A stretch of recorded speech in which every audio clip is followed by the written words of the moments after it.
Obviously Multan में इस वक्त हम कह सकते हैं पाकिस्तान पीपल्स पार्टी की तरफ से यूसुफ रज़ा गिलानी साहब की फैमिली जो है वो एक से ज़्यादा सीट पे कंटेस्ट कर रही है, और इसी तरह शाह महमूद कुरैशी साहब की जो फैमिली है उनके भी बेटे और बेटी इलेक्शन लड़ रहे हैं,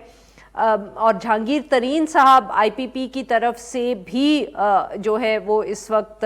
मैदान में उतरे हैं मुल्तान में। अगर हम NA 148 से गुफ्तगू का आगाज़ करें, यहाँ बैरिस्टर तैमूर मलिक साहब हैं, आज़ाद उम्मीदवार हैं, मगर इनका ऑब्वियसली ताल्लुक़ पाकिस्तान तहरीक इंसाफ से है। मुस्लिम लीग नवाज से अहमद हुसैन देहड़ साहब हैं, ये पाकिस्तान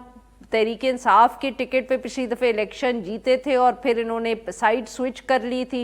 ये इस दफ़े PMLN के टिकट पे ये इलेक्शन लड़ रहे हैं, और पाकिस्तान पीपल्स पार्टी की तरफ से यूसुफ रज़ा गिलानी है। जी सर, क्या ख्याल है आपका इस हल्के के बारे में? जी मैम, साउथ पंजाब के हवाले से ये हल्का भी बड़ी अहमियत का हामिल है, क्योंकि यहाँ से फार्मर प्राइम मिनिस्टर यूसुफ रज़ा गिलानी साहब कॉन्टेस्ट कर रहे हैं। और रिसेंटली इस हल्के की जितनी भी मैंने मतलब ऑन फुट विजिट किया है या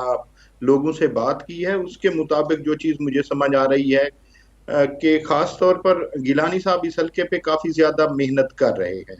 बहुत ज़्यादा मेहनत कर रहे हैं, खुद ज़ाती तौर पर वहाँ मौजूद होते हैं, और नीचे से जो सिचुएशन है मुख्तलिफ बिरादरियों के या मुख्तलिफ सियासी जमातों, इवन PTI और PMLN से भी मुख्तलिफ ग्रुप्स उनको ज्वाइन कर रहे हैं। यहाँ माजी में जो इनका सबसे बड़ा कंटेंटर इनके खिलाफ कंटेस्टेंट होता था वो बोसन फैमिली थी। बोसन फैमिली इस वक्त एक MPA की सीट पे शौकत बोसन साहब कॉन्टेस्ट कर रहे हैं, वो लेकिन सपोर्ट कर रहे हैं पाकिस्तान मुस्लिम लीग नून के मलिक अहमद हसन डेहड़ को। अहमद हसन डेहड़ को जब हम देखते हैं तो वो खुद उनकी सियासत शुरू होती है यूसुफ रज़ा गिलानी साहब के नीचे एक MPA के तौर पर इलेक्शन लड़कर वो आते हैं। तो इस हल्के में ये वाली सिचुएशन काफ़ी ज़्यादा है कि गिलानी साहब माजी में यहाँ से उनके बेटे इलेक्शन ज़रूर हारे हैं, अहमद हसन डेहड़ से भी हारे हैं और बोसन फैमिली से भी हारे हैं, क्योंकि गिलानी साहब कॉन्टेस्ट नहीं कर रहे थे खुद, और वो नाअहल थे, कॉन्टेस्ट नहीं कर सकते थे। तो अब वो खुद जब कॉन्टेस्ट कर रहे हैं तो उनके लिए एक फिजा थोड़ी सी डिफरेंट है इस हल्के में। और जबकि PTI बैक जो कैंडिडेट है, इमरान साहब ये बताइएगा कि सिकंदर बोसन साहब क्यों नहीं इलेक्शन कंटेस्ट कर रहे इस दफे? अमूमन तो MNA की सीट पे वो खड़े होते हैं। जी, सिकंदर बोसन साहब के हेल्थ इश्यूज हैं, हेल्थ इश्यूज की वजह से वो इस दफा कॉन्टेस्ट नहीं कर पाए और नहीं कर रहे। और उनका मतलब है कुछ दिन पहले सिचुएशन ये थी कि ये टिकट्स जमा कराने से पहले सिचुएशन इस इलाके में ये थी कि शायद गिलानी साहिबान और बोसन साहिबान का ना इलेक्शन में इकट्ठे ज्वाइंट इलेक्शन कॉन्टेस्ट करेंगे, लेकिन लास्ट मिनट्स पे उनके साथ चीजें भी तय हो गई थी, लेकिन लास्ट मिनट के ऊपर बोसन साहिबान बैक कर गए। वो हालांकि पाकिस्तान पीपल्स पार्टी वालों ने उनको सेनेट का टिकट भी ऑफर किया था, नीचे MPA की सीट भी ऑफर की थी,